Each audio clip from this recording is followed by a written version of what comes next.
ناظرین کرام السلام علیکم ورحمۃ اللہ وبرکاتہ۔ آج بات کریں گے ہم حضرت خالد بن ولید رضی اللہ تعالیٰ عنہ کے ہاتھوں اللہ تبارک و تعالیٰ نے جنگ موتا کو کس طرح سے فتح یاب فرمایا۔ ذات محترم حضرت خالد بن ولید کی ذات کسی تعارف کی محتاج نہیں، آئیے اس پر تھوڑی نظر ڈالتے ہیں۔ جنگ موتا کے واقعے پر آج نگاہ فلک ایک عجیب منظر دیکھ رہی تھی کہ 2 لاکھ کے ظالم اور متکبر دشمن کے مقابلے میں کے لیے صرف 3000 کا مختصر مٹھی بھر دستہ دین مصطفی کی خاطر روا دوا تھا۔ ان کے لیے ان کا ہر اٹھتا قدم وقت انگشت بدندہ تھا۔ آخر یہ کون ہیں جنہیں اپنی جانوں کی پرواہ نہیں؟ نہ تو بہت زیادہ اسلحہ ان کے پاس ہے اور نہ ہی گھوڑوں اور سواریوں کی کثرت ان کے پاس ہے۔ اپنے گھروں سے 1000 کلومیٹر سے بھی زیادہ فاصلے کی دوری پر اپنی جانوں کی نذرانے راہ خدا میں دینے کے لیے یہ بیتاب چلتے جا رہے ہیں۔ آسماں کی آنکھیں بھی کھلی کی کھلی رہ گئیں کہ غزوہ بدر میں صرف 1000 کے مقابلے میں صرف 313 تو دیکھے تھے، غزوہ احد میں 3000 کے مقابلے میں 700 تو دیکھے تھے، 700 انسانوں کو تو دیکھا تھا، 700 مسلمانوں کو دیکھا تھا، اور غزوہ خندق میں مدینہ طیبہ کے صرف 3000 مجاہدین پر 10,000 کے لشکر کو حملہ آور ہوتے ہوئے تو دیکھا تھا۔ لیکن آج تو حد ہی ہو گئی تھی کہ ایک کے مقابلے میں 66 دشمن بھی آ رہے تھے، اور وہ دشمن بھی کس طرح سے آ رہے تھے؟ یعنی وہ بھی اسلحہ سے لیس کھڑے تھے۔ جی ہاں، یہ جنگ موتا کا منظر ہے جہاں رومی اور عرب عیسائیوں کے 2 لاکھ لشکر کے ساتھ صرف 3000 مسلمان ٹکرا گئے۔ یہ لوگ آخر اتنی دور کیوں آئے تھے؟ جی ہاں، میں آپ کو بتاؤں یہ لوگ آخر اتنی دور آئے کیوں تھے۔ اس کا ایک بہت بڑا سبب اور مقصد تھا۔ وہ کیا تھا؟ بھائیوں کے امن و سلامتی کا پیغام دینے والے رسول جناب محمد مصطفیٰ صلی اللہ تعالیٰ علیہ وآلہ وسلم نے حضرت حارث بن عمیر کو سفیر و قاصد بنا کر قیصر روم کے نام ایک خط دے کر روانہ فرمایا۔ راستے میں قیصر روم کے ایک امیر شرجیل بن عمر غسانی نے حضور اکرم صلی اللہ تعالیٰ علیہ وآلہ وسلم کے اس قاصد کو روک کر پوچھا، کیا تم محمد صلی اللہ علیہ وسلم کے قاصد ہو؟ انہوں نے جواب میں کہا، ہاں میں نبی کونین صلی اللہ تعالیٰ علیہ وآلہ وسلم کا قاصد ہوں۔ جب جواب دیا تو اس بدبخت نے قاصد رسول کو رسیوں میں باندھ کر نہایت بے دردی کے ساتھ شہید کر دیا۔ اللہ اکبر۔ اس حادثے سے رسول اکرم صلی اللہ تعالیٰ علیہ وآلہ وسلم کو بہت ہی زیادہ صدمہ آپ کے دل پر لگا، بہت زیادہ صدمہ آپ پر پہنچا۔ نبی کونین صلی اللہ تعالیٰ علیہ وآلہ وسلم نے 3000 مسلمانوں کا لشکر تیار فرمایا اور اپنے دست مبارک سے سفید رنگ کا جھنڈا باندھ کر حضرت زید بن حارثہ رضی اللہ تعالیٰ عنہ کے ہاتھ میں دیتے ہوئے انہیں فوج کا سپہ سالار بنا کر روانہ فرما دیا، اور فرما دیا نبی کونین صلی اللہ تعالیٰ علیہ وآلہ وسلم نے اپنے اصحاب سے کہ ان کی شہادت ہو جائے تو قیادت حضرت جعفر رضی اللہ تعالیٰ عنہ فرمائیں گے، پھر ان کے بعد میں حضرت عبداللہ بن رواحہ رضی اللہ تعالیٰ عنہ، اور ان کے بعد جسے مسلمان منتخب کر لے وہ سپہ سالاری فرمائے گا۔ اس مٹھی بھر لشکر کو رخصت کرنے کے لیے جناب رحمت عالم صلی اللہ تعالیٰ علیہ وآلہ وسلم خود سنیت الوداع کے موقع تک، سنیت الوداع کے مقام تک آپ پہنچے تھے، آپ تشریف لے کر کے گئے تھے، اور لشکر کے سپہ سالار کو حکم فرمایا کہ تم ہمارے قاصد حارث بن عمیر رضی اللہ تعالیٰ عنہ کی شہادت گاہ میں جاؤ، پہلے وہاں کے کفار کو اسلام کی دعوت دینا، اگر وہ لوگ اسلام قبول کر لیں تو بہتر، ورنہ تم اللہ کریم کی مدد طلب کرتے ہوئے ان سے جہاد کرنا۔ رسول کریم صلی اللہ تعالیٰ علیہ وآلہ وسلم کے اس اقدام نے رہتی دنیا تک کے لیے سفیر اور قاصد کے منصب کی حفاظت فرما دی۔ اللہ کریم نے رسول اکرم صلی اللہ تعالیٰ علیہ وآلہ وسلم کو ہر وصف میں کامل و اکمل بنایا، انہیں اوصاف میں ایک ایسا نظام حکومت چلانا اور قوانین و صنع کرنا بھی آپ نبی کونین صلی اللہ تعالیٰ علیہ وآلہ وسلم کو اللہ تبارک و تعالیٰ نے سکھا دیا۔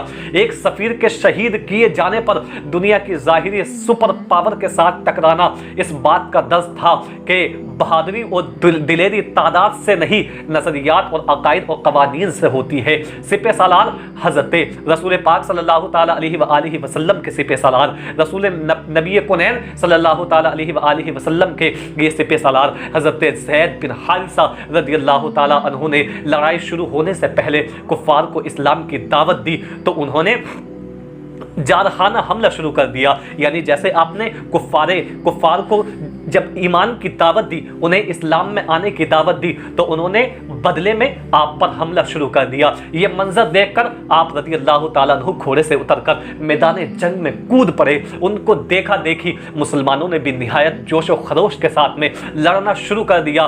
काफिरों ने आप रज़ी अल्लाह ताला अन्हु पर नेज़ों और बर्छियों की बरसात कर दी। यूँ आप नबी करीम सल्लल्लाहु ताला अलैहि वसल्लम के ये सहाबी आप बड़ी जवाबमर्दी से लड़ते हुए शहीद हो गए। अल्लाह अकबर। हज़रत ज़ैद बिन हारिसा रज़ी अल्लाह ताला अन्हु की शहादत के बाद में हज़रत जाफ़र तैयार रज़ी अल्लाह ताला अन्हु ने परचम अपने हाथ में थाम लिया, तो शैतान ने आपके दिल में मौत से नफरत और जिंदा रहने की मोहब्बत बढ़ाने की कोशिश की। आपने फरमाया, मोमिनीन के दिलों में ईमान पुख्ता होने का वक्त तो अब है और तू मुझे दुनिया की लालच दे रहा है। ये शैतान से मुखातब करते हुए हज़रत जाफ़र तैयार ने फरमाया था। ये कहकर आप दुश्मनों पर टूट पड़े, फिर जज्बे शहादत से सरशार होकर घोड़े से नीचे उतरे और आगे बढ़कर मर्दाना मुकाबला करने लगे। एक रूमी शख्स ने आगे बढ़कर आपके बाजू पर ऐसा वार किया कि बाजू जिस्म से जुदा हो गया, आपका हाथ आपके जिस्म अक़दस से अलग हो गया। आपने झंडा दूसरे हाथ में अपने ले लिया, उसने दूसरे बाजू पर आपके वार किया, उसे भी जिस्म से जुदा कर दिया। तो आपने परचम अपनी गोद में रखकर हज़रत जाफ़र ने परचम को अपनी गोद में रखा। हज़रत मोहतरम और गोद में रखने के बाद में कटे हुए बाजुओं से उसे थामे रखा। कुफ़ार ने हंजार ने और वार किए, यानी हज़रत जाफ़र तैयार रज़ी अल्लाह ताला अन्हु के ऊपर और भी ज़्यादा वार किए। जब आपने उस झंडे को जब अपने बाजू में थामा तो कुफारों ने और भी ज्यादा वार किए और आपका जिस्म मुबारक दो हिस्सों में हो गया। अल्लाह अकबर। दो हिस्से आपके जिस्म अक़दस के हो गए। रसूल करीम सल्लल्लाहु ताला अलैहि वसल्लम का ये अजीम मुजाहिद सिर्फ 33 साल की जवा उम्री में जामे शहादत नोश कर गया। आप रज़ी अल्लाह ताला अन्हु के जिस्म के एक हिस्से पर 80 से ज्यादा जख्मों के निशानात पाए गए थे। अल्लाह करीम ने उन्हें कटे हुए बाजुओं के बदले जो इनाम अता फरमाया, उसके बारे में उलमा इकराम बयान फरमाते हैं कि रब तबारक व तआला ने उन्हें कटे हुए बाजुओं के बदले 2 पर अता फरमाए। इसी वजह से आपको जाफ़र तैयार भी कहा जाता है। हज़रत जाफ़र तैयार की शहादत के बाद बमुताबिक फरमान नबी क़यादत झंडा हज़रत अब्दुल्ला बिन रवाहा रज़ी अल्लाह ताला अन्हु ने संभाला। जंग से पहले जब मुसलमानों को काफिरों की इतनी ज़्यादा तादाद का इल्म हुआ तो आपने फरमाया, ऐ लोगों, तुम शहीद होने के लिए निकले हो। हम दुश्मन की कसरत और ताकत देखकर जंग नहीं करते, हम उस दीन की खातिर लड़ते हैं जिसके सबब अल्लाह पाक ने हमें इज़्ज़त अता फरमाई है। अब 2 अच्छी बातों में से सिर्फ एक होगी, या तो आपको फतेह नसीब होगी या रब तबारक व तआला तुम्हें शहादत के जाम पिला देगा। हज़रत सैयदना जाफ़र रज़ी अल्लाह ताला अन्हु की जब शहादत हो गई तो मुसलमानों ने पुकारा, या अब्दुल्ला बिन रवाहा। उस वक्त आपके लश्कर की दूसरी जानिब थे और 3 दिन से भूखे थे। ऊँट के गोश्त का एक टुकड़ा खाने के लिए हाथ में पकड़ा ही था कि हज़रत सैयदना जाफ़र रज़ी अल्लाह ताला अन्हु का शहादत सुनकर बेताब होकर उसे छोड़ दिया और ये कहते हुए आगे बढ़ गए, ऐ अब्दुल्ला, जाफ़र शहीद हो गए और तेरे पास अभी तक दुनियावी शय है। फौरन परचम इस्लाम में हाथ में उठा लिया। फौरन आपने परचम इस्लाम अपने हाथ में लिया और लश्कर की कमान संभाल कर बेजिगरी से दुश्मनों पर टूट पड़े। लड़ते लड़ते आपकी उंगली जब कटी, फरमाया, अभी तो सिर्फ उंगली कटी है और ये कोई बड़ा कारनामा नहीं है।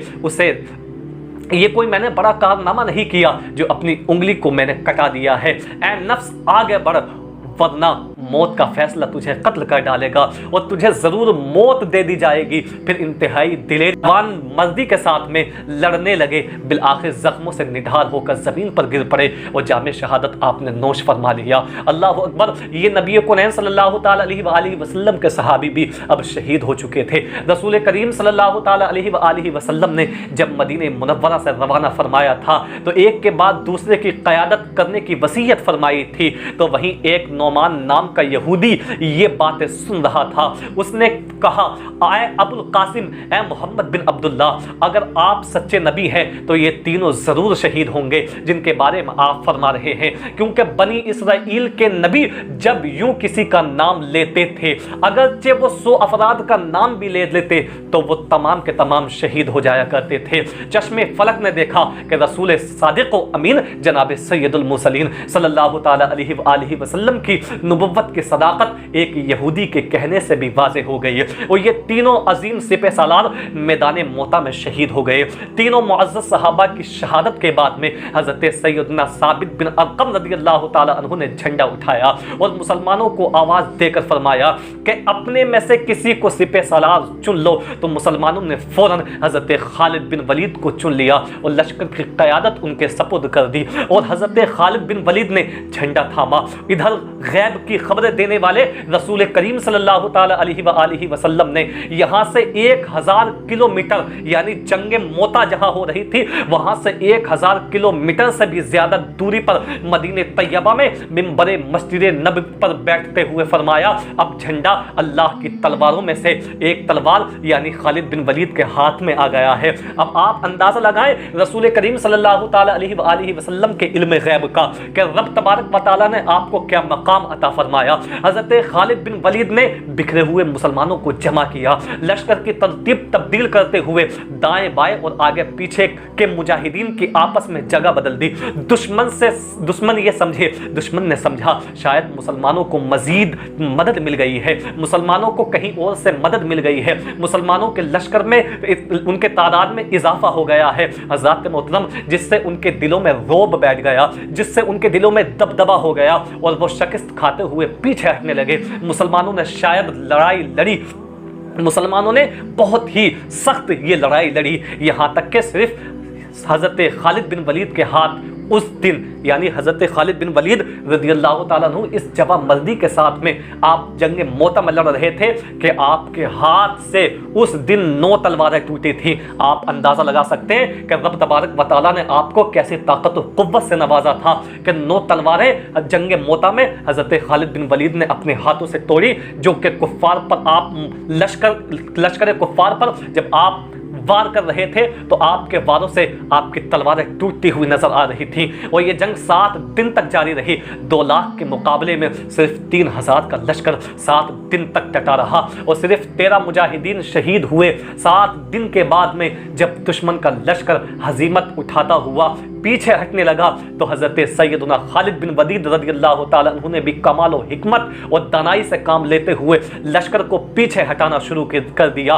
दुश्मन खुद से 66 गुना ज़्यादा तादाद के साथ टकराना यानी दुश्मन की खुद से ज़्यादा यानी दुश्मन जो थे वो 66 गुना ज़्यादा थे तो 66 गुना ज़्यादा तादाद के साथ में टकराना और 7 दिन तक डटे रहना, सिर्फ 13 मुजाहिदीन का शहीद होना, फिर दुश्मन लश्कर का पलटकर हमला करने की जुर्अत ना करना और हज़रत खालिद बिन वलीद का अपने लश्कर को सही सालिम मदीने तैयबा लेकर के आना किसी वाज़ेह वहीन और फतेह कामयाबी से कम नहीं है। हज़रात मोहतरम, आपके हाथ में अल्लाह तबारक व तआला ने ये फतेह नसीब फरमाई और ये भी इस फतेह का ऐलान तो मदीने के सुल्तान नबी कौनैन सल्लल्लाहु ताला अलैहि वसल्लम इमामुल अंबिया फ़ख्र दो आलम नूर मुजस्सम नबी रहमत सल्लल्लाहु ताला अलैहि वसल्लम ने जंग के हालात बताते हुए खुद ही फरमा दिया था कि अब झंडा अल्लाह की तलवारों में से एक तलवार ने पकड़ लिया है, यहाँ तक कि अल्लाह तबारक व तआला ने फतेह अता फरमा दी। हज़रात मोहतरम, तो ये एक मुख्तसर सा वाक़या था जंग मोता का कि किस तरह से हमारे असलाफ ने नबी कौनैन सल्लल्लाहु ताला अलैहि वसल्लम के असहाब ने किस तरह से मुसीबतों का सामना करते हुए अपनी जानों के नजराने पेश किए हैं। तब जाकर के ये ईमान, तब जाकर के ये इस्लाम हम तक पहुँचा है, तब जाकर के ईमान की दौलत से हम सरफराज हुए हैं। हज़रात मोहतरम, उनकी कुर्बानी को कभी भूला नहीं जा सकता है कि किस तरह से उन लोगों ने भूख और प्यास की शिद्दत को बर्दाश्त करते हुए इस्लाम की बका को बचाया है, इस्लाम की उन्होंने हिफाजत फरमाई है। अल्लाह तबारक व तआला इसी तरह से हम तमाम मुसलमानों को भी दीन इस्लाम, दीन मतीन की खैर ख्वाही करने की तौफीक अता फरमाए। कलमे तैयबा का विद कर लें, ला इलाहा इल्लल्लाह मुहम्मद रसूलुल्लाह, अस्सलामु अलैकुम व रहमतुल्लाह।